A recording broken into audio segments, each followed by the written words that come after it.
कोल्हापूर व इचलकरंजी महापालिका निवडणुकांच्या पार्श्वभूमीवर महाविकास आघाडी आणि महायुती यांच्यातील संभाव्य टक्कर तीव्र होत असतानाच वंचित बहुजन आघाडीने महत्त्वाचा निर्णय घेत विद्यमान आघाड्यांच्या अडचणी वाढवल्या आहेत।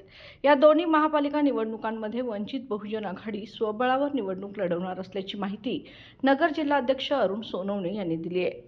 वंचित बहुजन आघाडीच्या वतीने कोल्हापूर व इचलकरंजी महापालिकेतील सर्व वॉर्डांमध्ये उमेदवार देण्यात येणार असून त्यामुळे निवडणुकीतील राजकीय समीकरणे बदलण्याची शक्यता निर्माण झाली आहे। यापूर्वी वंचित बहुजन आघाडी सत्ताधारी पक्षांपैकी एका पक्षासोबत चर्चा करत असल्याचे संकेत दिले गेले होते।